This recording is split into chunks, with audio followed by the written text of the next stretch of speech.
आसप जे दुकान अॻियां बेरोज़गार संगत जे विच में वेठो हुअसि। लखानो लुड़क बि मौजूदु हो ऐं पंहिंजो ताज़ो गज़ल ॿुधाइण जी कोशिशि करे रहियो हो।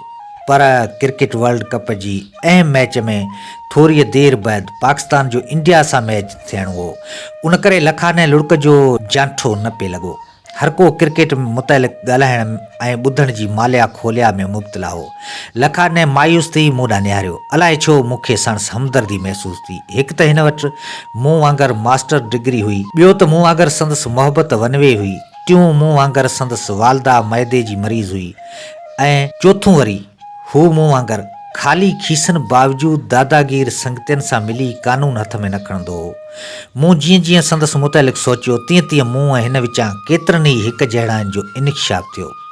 मूं क्रिकेट ते ॻाल्हाईंदड़ संगत सां मुखातिब थियण जी कोशिशि कंदे चयो, दोस्तो, मूं ऐं लखान ऐं लुड़क विचां अजीब मुताबिक़त मौजूदु आहे। शमन मूं ॾांहुं कंधु फेरे ॼण ख़्वाब में वराणियो।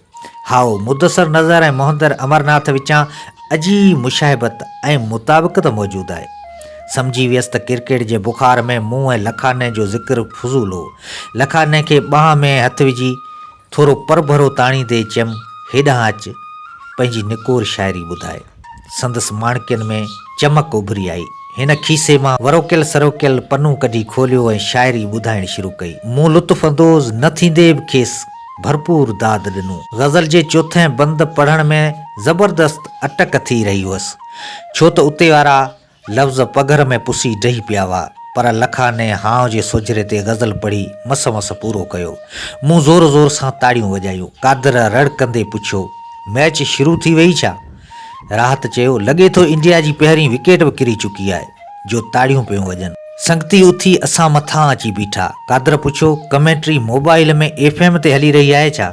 चयमि, दरअसल मूं लुड़क जी शाइरी ॿुधी ताड़ियूं वॼायूं हुयूं। संगत खे थोरी मायूसी थी। शमन चयो, हलो त हली मामा होटल ते रखियल टीवीअ ते मैच ॾिसूं। हू सभई लुआरनि छेलड़नि जियां रोशे वारे मूड में मामा होटल ॾांहुं हलिया विया। आऊं ऐं लखानो लुड़क उते ई रहिजी वियासीं। लखाने वेंदड़ दोस्तनि ॾांहुं ॾिसी चयो, रिढ अॻियां रबा वॼाईंदे वरहे थिया। लखानो इहो जुमिलो तॾहिं चवंदो हो जॾहिं कोई संदसि शाइरी न ॿुधंदो हो। संदसि दिलि रखण ख़ातिर चयमि, वाक़ई अमुल हीरनि जा ख़रीदार खुटी विया आहिनि। बीमार ॿकरीअ जहिड़े मुंहं ते महीननि खां पोइ मुर्क तरी आयसि। खीसे में हथु विझी खोटाड़ो करणु लॻो। सम्झी वियसि त मूंखे रीसेट करण लाइ ॿी शाइरी ॻोल्हे रहियो हो। भॼण जो बहानो सोचणु लॻुसि ऐं मुंहिंजे ॻाल्हाइण खां अॻु हिन मायूस थी चयो, मुंहिंजो भाइटो ॾाढो खचिरो आहे। खीसे मां कागर कढी वियो। सॼे महीने जी कयल शाइरी इन्हनि पननि ते लिखियल हुई। हिन हमदर्दी तलब नज़रनि सां मूं ॾांहुं निहारियो। उन वक़्तु मूंखे उहो ॻोठाणो थरियो नज़र आयो, जंहिंखे मेले में उठ विकिणण बैदि ललेचनि खीसो कतरे कंगाल कयो हुजे। खेसि दिलदारी ॾिनुमि, पर हुन घर ॾांहुं वेंदे चयो, अधी ॿुहारो कढी किचिरो घर ॿाहिरां गलीअ में उछलियो हूंदो। थी सघे थो शाइरीअ वारा कागज़ उते किथे मिली पवनि। हू तकिड़ो तकिड़ो घर ॾांहुं वञणु लॻो। अकेलाई भाकुर में भरियो तुंहिंजूं यादूं कूंजड़ियुनि जा कुरकी अची दिलि जे पटनि ते लथियूं। जेतोणीकि हेसि ताईं तोसां ॻाल्हाइण जो मौक़ो नसीब न थियो हुअमि ऐं न ई उहा सुध हुअमि त तो वटि मुंहिंजी चरी चाहत जो तसवर कहिड़ो हूंदो। पर पोइ बि अलाए छो ईअं लॻो हुअमि ॼण तोसां सालनि जी शनासाई हुजे। पहिरियों भेरो अखियूं अखियुनि सां बखाणियूं हुयूं, तॾहिं बि तूं पंहिंजी पंहिंजी लॻी हुईं। ईअं ॼण ॼमण खां अॻु बि तो ते हुजतूं हलंदियूं हुयूं ऐं मरण खां पोइ बि तोसां गॾिजण जा सपना ककोरियल हूंदा। आऊं पाण हैरान हुअसि त तोखे ॾिसण खां पोइ मुंहिंजी कैफ़ियत में कहिड़ी तब्दीली पैदा थी पई हुई। अंदर जी ऊंदहि हिकदमि तुंहिंजे नैणनि जे चंद्रमान सां जरकण लॻी हुई। चिचिड़े में वहंदड़ उठ जियां हिकु महवर पोयां चकर लॻाईंदड़ बेनूर ज़िंदगीअ में तुंहिंजे मिलण सां रौनकनि जा अलाए केतिरा जुगनू उॾरण लॻा हुआ।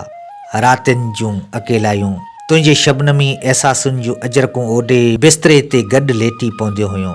पछाड़कनि पेरनि जी निंड में ॿूटल अखियुनि जा ख़्वाब तुंहिंजे होशरुबा जोभनि जे छितियुनि शरारतनि जी चुगली थी पवंदा हुआ। ईअं बि न हो त को आऊं ॿहिराड़ीअ जो बाला भोलो नौजवान हुअसि, जो तुंहिंजी शहरी फैशन ऐं अछो रंग ॾिसी अकनि छकनि थी पियो हुअसि। पर हक़ीक़त इहा हुई त बालकपण खां शहरी माहौल में रहंदे स्कूल खां यूनिवर्सिटी ताईं सहसी सुहिणियूं औरतूं ॾिठियूं हुअमि। इन्हनि जूं झिरमटूं ॾिसी वॾो थियो हुअसि, पर कॾहिं बि ईअं महसूसु कोन थियो जीअं तोखे ॾिसण बैदि बेख़ुदियुनि ऐं बेसाख्तगियुनि वकोड़े विधो हुअमि। मूं आवागुन जे फ़लसफ़े मुतल ॿुधो हो, पर तोसां मुंहिंजी उनसियत ऐं तइलुक़ खे आउं कंहिं बि फ़लसफ़े में क़ैद करे न सघियो हुअसि। तूं जीअं ई ओचितो अखियुनि जे रस्ते दिलि में दाख़िल थी हुई ऐं तॾहिं खां मूं दिलि जी धड़कन खां आसमानी सितारनि जे सरगोशन ताईं तुंहिंजे पहिरीं ॻाल्हायल जिमले जा पड़ाॾा ॿुधा हुआ। हवाउनि जे हिंदोरनि खां पखियुनि जे उॾारनि ताईं तुंहिंजी चुनीअ जा आंचल उॾाणा हुआ। फुटपाथनि ते विकामियल गुलनि खां लहंदड़ चंड जी टामणी लॻल ज़र्द रंगनि ताईं तुंहिंजे चहिरे जे गुमान वरी वरी अखियूं भॻियूं हुयूं। सनसान गलियुनि पुरहुजूम बाज़ारनि खुलियल मैदाननि ताईं तुंहिंजी मौजूदगीअ जे सराबनि अक्सर दिलि खे धुतलायो हो। हर पासे तूं मौजूद जो पिरतो थी पई हुई ऐं आऊं अदम जे आईने में विञाइजी वियो हुअसि। अमां लाइ दही वठण खां लखाने लुड़क जी शाइरी ॿुधण ताईं जिस्मानी तौरु त ॿियनि खे नज़र अची रहियो हुअसि, पर रूहानी तौरु तो में तहलील थी वियो हुअसि। समूरियूं सोचूं तो में पेवंद थी पयूं हुयूं। मुंहिंजी हेसिताईं जे हरकतनि खे तो अलाए छा सम्झो हो। कंहिं ओबाश नौजवान तरफ़ां अजायो तंग करण जी कमीणाइप महसूस करे खार खाधा हुए या वरी गुरबत ज़दा नाकाम आशिक सम्झी नज़रअंदाज़ करण जी कोशिश कई हुई। पर मूंखे तुंहिंजे नेणनि में ॿुॾी तरण दौरान जनमनि ते मुहित मोहबत जी माहियत मालूम करण जो अधूरो ई सही नाक़ाबिले बयान तजुर्बो थियो हो, जंहिंमें अलाए केतिरा भेरा तोखे हासिल करे वरी विञाए वेहण वारे दर्द जी वाइब्रेशन हयाती जे आगाज़ ऐं अंजाम जा समूरा तफ़ावत मटाए छॾिया हुआ ऐं हर जनम में हारायल मोहबत जो मातम ज़मा ऐं मकान जा लीका लताड़े लामहदूद थी पियो हो। लखाने लुड़क जे वापसि वञण खां पोइ आसिफ जे दुकान अॻियां ई फुटपाथ ते वेही रहियो हुअसि। आसपास जे घरनि जा ॿारड़ा आसमान ते लगड़ उॾाए रहिया हुआ। हठीलियुनि हवाउनि सां सरगोशियूं कंदड़ नाज़ुक काग़ज़ जे टुकड़नि जी जिदोजहद खे ॾिसी तोखे हासिल न करे सघण जी महरूमी महणो बणी हुई। नीरे अंबार ते उॾारूं कंदड़ मेल जे कबूतरनि ते रश्क खाधो हुअमि, जिन खे तुंहिंजे घर मथां उॾामण जी का बि झलपल न हुई। साम्हूं रोड जे किनारे लेटल ॾुबरो कुतो जियापे जी जंग जो उम्दो ऐञाण लॻो हुअमि। पाड़े जी गुरबत रेज़गारनि में विखरी ॿारड़नि जे मेरनि हथनि वसीले दुकानदारनि जे टिजोड़नि में लिकंदड़ नज़र आई हुई। साम्हूं ख़ाली प्लाटनि में किचिरे जे ढेरनि मथां बीठल फाटल कपिड़नि वारनि ॿारनि जे पेट जी बुख खंभड़ाटियूं भॻल पखीअ जियां कारगर शयुनि खे चुगण जी कोशिश करे रही हुई ऐं पोयां देवी जी पाड़ में हीरोनी रस्ते वेंदड़ ख़ूबसूरत औरत जे पर्स खे झंगली ॿिलनि जियां तके रहिया हुआ। शाम लड़ीअ जे डिघनि पाछनि में ॾामर हाणे कारे रोड ते कंहिं ॾिंगे ॿारड़े जी उछलायल टुटल गुॾड़ी ॾिसी अलाए छा सोचियो हुअमि। उछलाईंदड़ हथनि जीअं वरी हिन गुॾीअ जी का बि ख़बर नाहे लधी, तीअं हुन बि जनमनि जे जुदाइनि बावजूदि कॾहिं मूंखे मेड़ण जी कोशिश नाहे कई।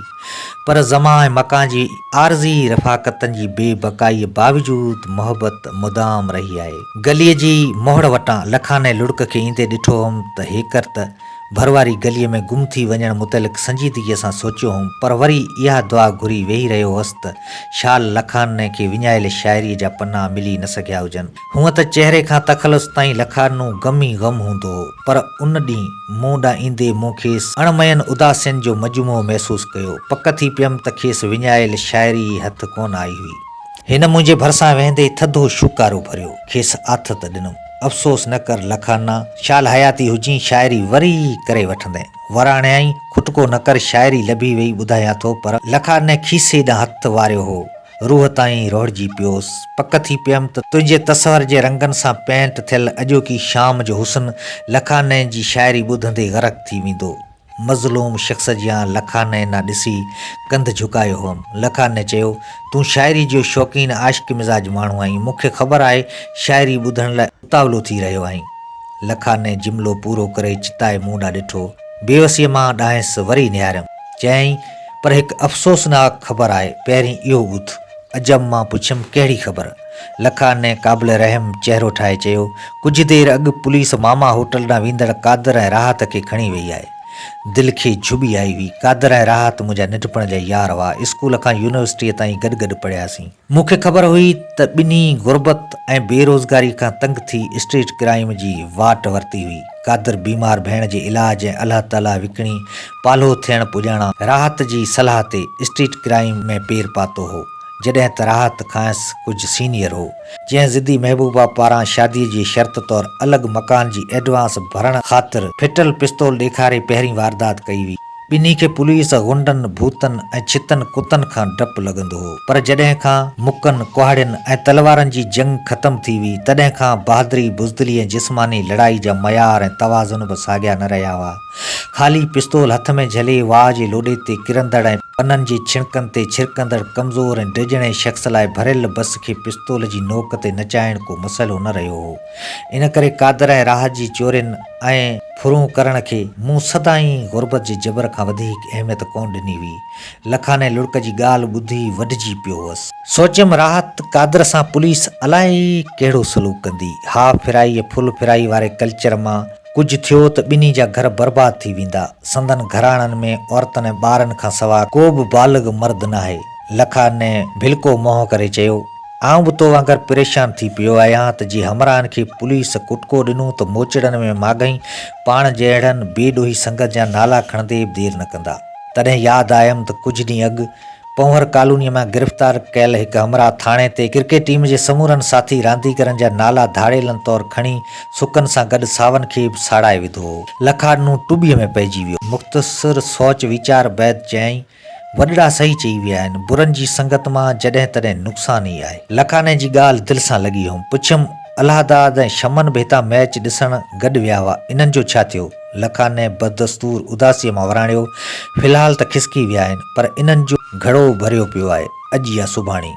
लखाने जी ॻाल्हि वरी बि दिलि सां लॻी हुअमि। लखाने मूंखे मुतफ़िक़ महसूसु कंदे चयो, पाण खे हाणे हिन क़बरी संगत सां मिलणु जुलणु ख़तमु करिणो पवंदो, न त मिसकीन माण्हू अजायो कंहिं ॾचे में फासी पवंदासीं।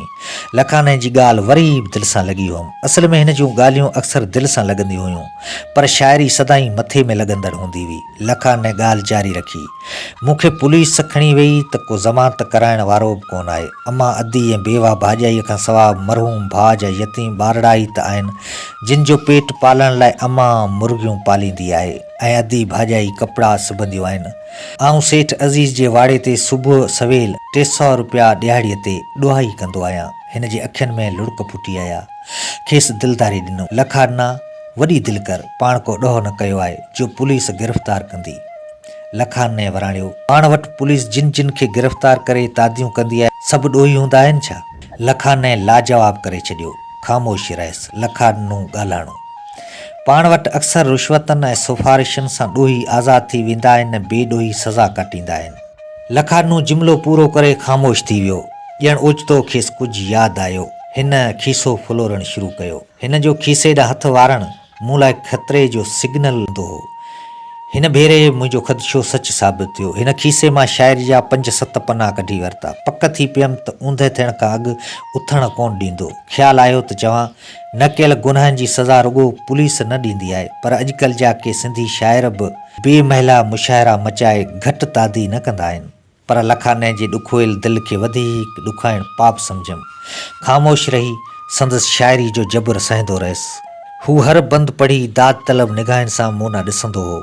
जंहिं बंद ते दाद मिलंदी हुअसि इहो 3-4 दफ़ा वरजाईंदो हो। उन करे दाद ॾियणु मूंखे महांगो पइजी रहियो हो, पर दाद न ॾियण बि घटि महांगो कोन हो।